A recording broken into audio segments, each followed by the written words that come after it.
on the 16th of April 2013. We have invited more than 400 CEOs to Copenhagen to discuss the future around sustainability and CSR.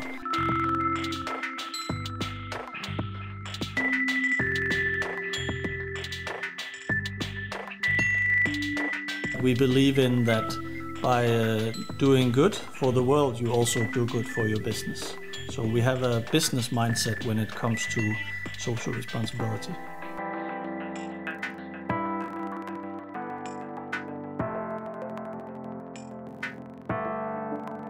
The companies are currently taking more than they're giving to the planet, and I think this math will change. And I think it will change because the companies that care, they also win. At KaosPilots, we work with CSR in a number of ways. One is that we invite inspirational lecturers and people that have done something within social innovation. So they come here and they inspire our students, and hopefully the other way around. Another way is that we always do learning by doing. So our students are constantly out there working with companies and NGOs, hopefully making a difference for the clients that they work with and for the world. And the last part is that it's just an integrated part of the KaosPilots that we want to become part of the change we want to see in the world. So CSR is at the core of our mindset.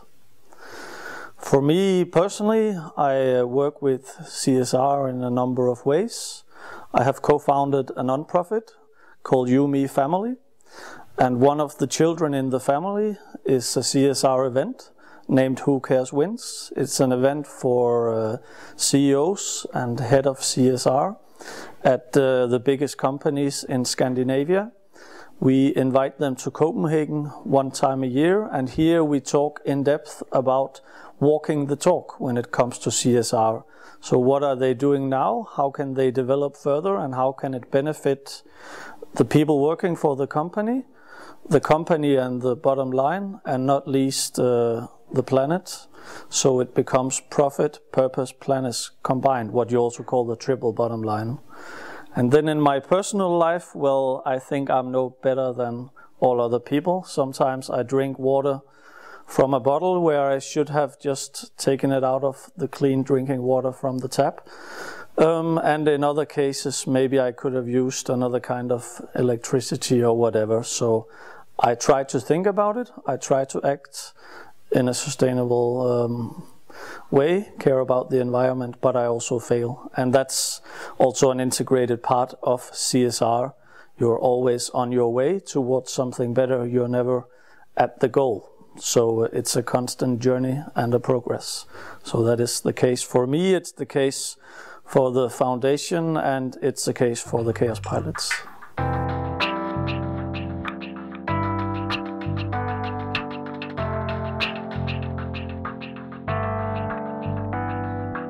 At KaosPilots, we have a number of specific actions when we talk about CSR.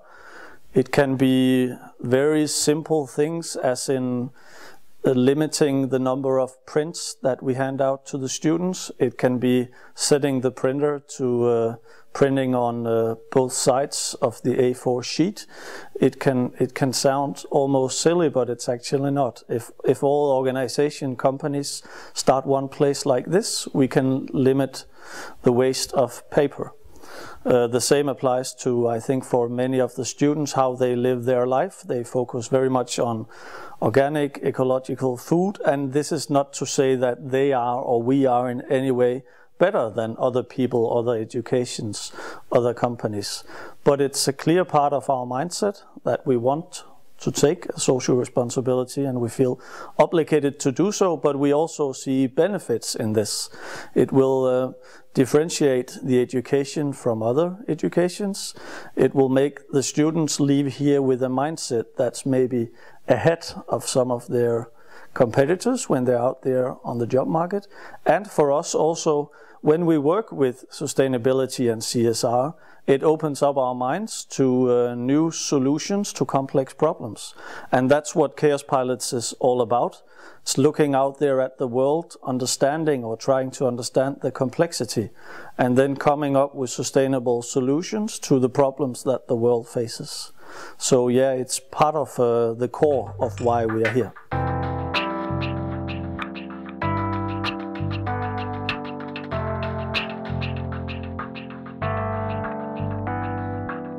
KaosPilots originally came out of an organization called Frontrunners. Frontrunners was founded here in Mejlgade in Århus, Denmark, I think 30 years ago from now. Actually, my mom was one of the co-founders, so now I'm back following the family heritage. Frontrunners was slightly different than KaosPilots. Frontrunners was a social experiment slash project that was to help young people that didn't really fit in into the traditional educational system, give them a place to work with projects and entrepreneurship. And out of this, the KaosPilots originated in 1991. It was founded by our current culture minister in Denmark, Uffe Elbæk. And the idea was to use some of the mindset from the Frontrunners and put it into a more formal education, working with projects, culture, startups. And from then, of course, KaosPilots has developed very much into what we are today, where we are leadership, business, entrepreneurship, education, with a social mindset. So we are not what we were 20 years ago, but we still carry forward some of the culture and some of the values, that is respect, compassion, understanding for other people, and a strong desire to become the change that we want to see in the world. If I was to highlight some amazing CSR project or CSR-based companies, in Denmark it could be two KaosPilot project. Sorry for the advertising again for KaosPilots, but I really think they are amazing in each of their forms and ideas. One is the Tibet national soccer team. It was founded back in 2001 by a KaosPilot, Michael Nybrandt. And the idea was not that Michael was very passionate about football, soccer. And it was not to make a political statement against China, but it was to highlight a difficult conflict in that region between China and Tibet in a non-violent way and innovative way. So what Michael did was help the Tibet people create a football team that then went to travel around the world and to play football with other small nations, but of course also highlight this conflict and come up with possible solutions. So that is one way of working with social innovation, social entrepreneurship. Another example is Bicyceli. It's a company based in Copenhagen, and the idea is for people here to hand in their used bikes and then use these to create both business and of course healthy transport lifestyle in Africa.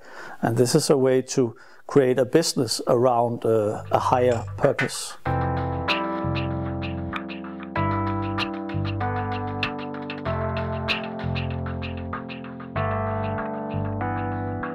If I was to highlight an international CSR project or company, one example could be Green and Black. It's a company founded in the UK by a female entrepreneur, Josephine Fairley, who's also attending the CSR event Who Cares Wins in Copenhagen. I think it was an amazing project back then, and still is. It was one of the pioneers within fair trade. I think it was the first company in the UK doing fair trade in this kind of big business.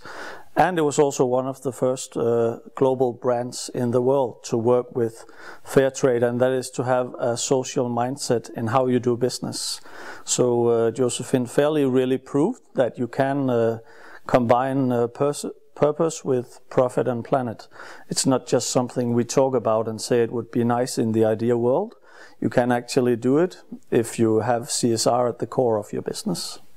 If I was to give a good piece of advice for people that want to start working with CSR or that are already working with it professionally, I would use the KaosPilot mindset and say that you have to dare to fail. Because working with CSR is a journey that never ends, and it's filled with a lot of obstacles on your way. So you have to be brave enough to say, yes, we want, for instance, to handle our supply chains. It's a difficult area. How do we get the goods produced? How can we make sure that people producing it in China have good conditions, get a fair salary, and so on? Well, you can't, but you can start working with it professionally and get some way along the road. And that is why along the road you will also fail and realize we didn't do it good enough, and you have to start all over again. I think it's the same if you want to integrate CSR into the core of your business, doing social innovation. It will give you benefits compared to other companies because you will have a different kind of mindset, which will bring about new ideas, but it will also be challenging. The world is still not there where it's 100% accepted that you combine doing good with also doing a good business. That is still controversial in some countries. So also here you will realize that there will be people opposing your ideas, for which reason they will sometimes fail. So the good advice is just to keep on trying, and eventually you will hopefully get there.